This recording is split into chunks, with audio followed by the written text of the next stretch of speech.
Ny KS dia ivitoerana iray manomana ireo mpiadana hiatrika ny fanadinam-panjakana ato ato dia isan'ny faradoboka ho an'ny magistrat sy ny avy eo anivon'ny Akamila izany fanampanazavana hoentin'ny tompon'andraikitra avy eo anivon'izay KS zay. Izay eto anivon'ny KS moa zany dia manana zava-baovao indray omanina ho antsika eto amin'ny mpijerama TV. Anisan'izany moa zany faradoboka izay omaninay ny faraka amby roapolo ny volana jolay izao. Izy io moa zany dia ho an'ny section magistrature satria ny magistrature moa zany dia tsy emotra ny fanadinam-panjakana fa dia ho voatana ny fahaenina amby roapolo ny volana aogositra izao.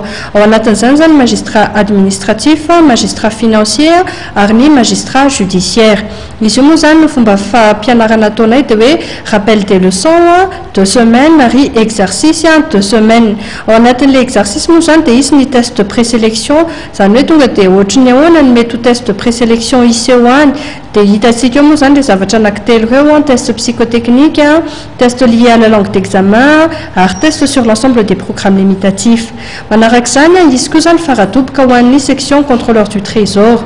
Izy io moa zany ny fanadinana amin'ny faharoa ambin'ny folo ny volana aogositra izao ary ny faradoboka izay omaninay koa dia amin'ny iraika amby roapolo ny volana jolay. Izy io moa zany faradoboka mandritra ny 5 ambin'ny folo andro. Ny antony maha 5 ambin'ny folo andro zany dia satria efa nisy faradoboka iray volana fa noho ny fangatahany be sy ny maro zany dia hoe aleo mbola ampiana faradoboka 5 ambin'ny folo andro mba tena isinindreo izay mbola tsy tena niomana tsara zany ahitany tena mety ho fipetraky ny fanadinana ihany koa.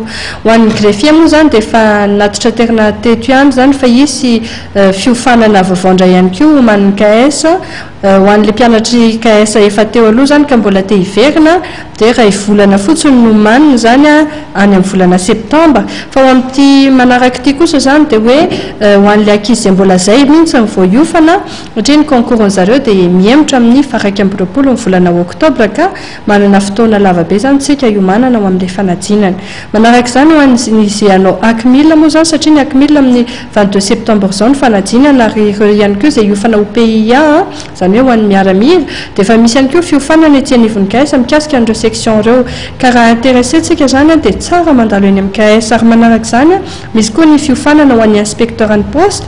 Ny rentrée moa zany dia amin'ny faraka amby roapolo ny volana jolay ihany koa diplôme bac +4 ny ilaina ary ny fanadinana moa zany dia ny fahatelopolo ny volana oktobra. Ny toerana misy an'ny KS moa zany dia efa fantatritsika ery Akazitokana l'OVF 26 Akazitokana ary ny telefona moa zany dia ny 034 41 457 43 na ny 034 46 872 31 034 41 457 43 na ny 034 46 872 31.